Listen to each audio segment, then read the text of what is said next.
Bonjour, bienvenue à chacun d'entre vous.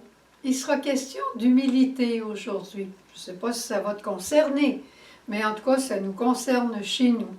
Et la parole de Dieu est très claire à ce sujet-là. Et servir comme un pauvre est une très belle manière de commencer un nouveau chemin d'humilité. Alors commençons en chantant aujourd'hui. Pour servir comme un pauvre, tu m'as dit, laisse tes projets. Crois au mien qui te sauve, si tu sais t'y abandonner. Toi mon serviteur et mon ami, comme un mari, sois mon vrai disciple. Elle a dit oui, sans rien refuser. L'amour en elle est vraiment libre. Pour servir comme un pauvre, Dieu m'a dit, laisse tes projets. Crois au mien qui te sauve, si tu sais t'y abandonner.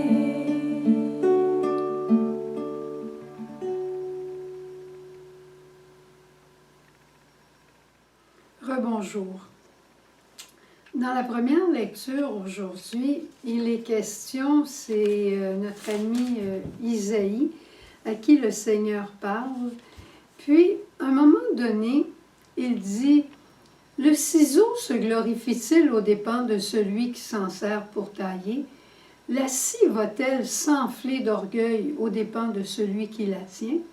Comme si le bâton faisait mouvoir la main qui le brandit, comme si c'était le bois qui brandissait l'homme. » Cette parole me fait penser évidemment à l'humilité, comme je te disais, qui est le thème de notre journée. Chaque ouvrier a un marteau qu'il préfère entre tous.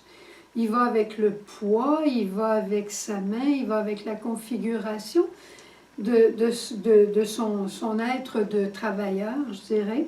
C'est la même chose pour un artiste. Un artiste a toujours un pinceau qu'il préfère. Loin d'être une artiste, j'ai quelques pinceaux pour m'amuser des fois avec des aquarelles ou de la peinture acrylique.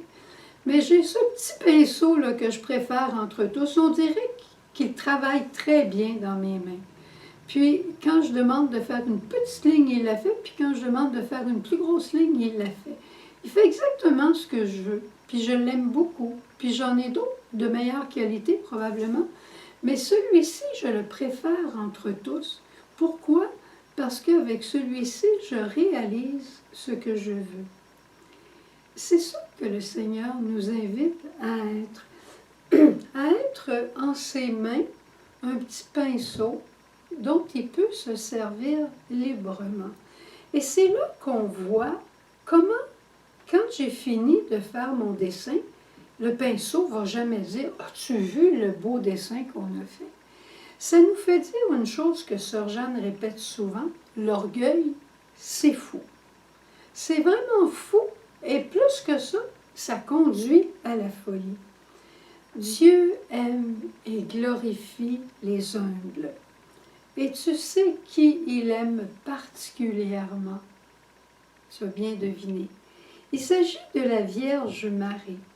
Peux-tu t'imaginer, quand le Seigneur a envoyé l'ange à Marie et qu'il a parlé de son projet, on connaît tous la réponse de Marie. Mais si aujourd'hui cet ange venait me rencontrer toi, rencontrer l'un ou l'autre, qu'est-ce qu'on dirait? Écoute le petit sketch qui suit, puis je pense que comme moi, tu vas être convaincu pour toujours que l'orgueil, c'est fou.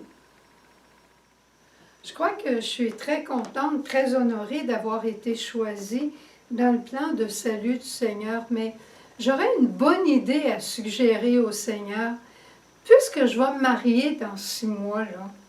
Si tout ça, ça se réalisait un bout de temps après le mariage, ça ne causerait pas de problème à personne, il n'y aurait personne qui aurait l'air fou. Moi, je trouve que ça serait une bonne idée. Peut-être que l'idée du Seigneur est bonne, mais la mienne n'est pas pire aussi.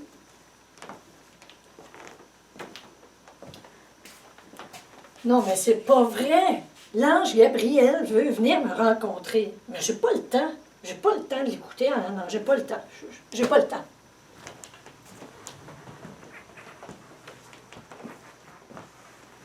C'est drôle, mais moi, c'est pas comme ça que j'ai pensé que ça se réaliserait, le salut du monde. En plus, ça va me demander beaucoup trop, hein? C'est trop une lourde tâche pour moi. Est-ce que je peux te dire qu'après avoir fait ce sketch, personnellement, j'ai justement conclu ça avec un peu plus d'ampleur, que l'orgueil, c'est terrible.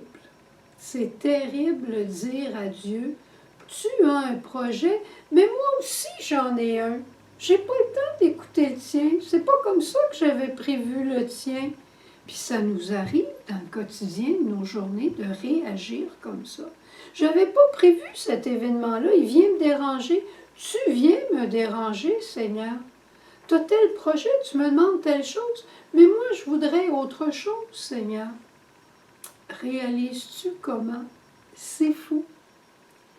La Vierge Marie a simplement répondu, « Je suis la servante du Seigneur. » Être la servante ou même l'esclave, comme quelques-uns disaient il y a un temps, être la servante, ça peut être dangereux, mais ça dépend de qui est notre maître.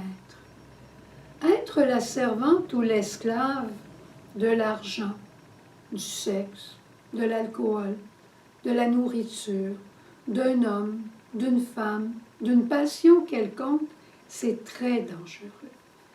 Mais être la servante de l'amour, de Dieu amour, il n'y a rien de plus beau. Il n'y a personne qui va nous traiter au monde avec plus de délicatesse que Dieu, et Jésus s'est fait le serviteur de tous. Si tu veux savoir comment être humble, regarde Jésus, regarde Marie. Regarde-les ensemble dire oui au projet de Dieu Père. Et faisons dans le quotidien un peu attention à comment on traite ceux qui sont en état de service envers nous et soyons de vrais serviteurs pour nos frères, mais des vrais serviteurs humbles, dociles entre les mains de Dieu, comme ce petit pinceau entre mes mains. J'ai besoin de te rencontrer, j'ai besoin de t'aimer, j'ai besoin de te rencontrer, j'ai besoin de te parler.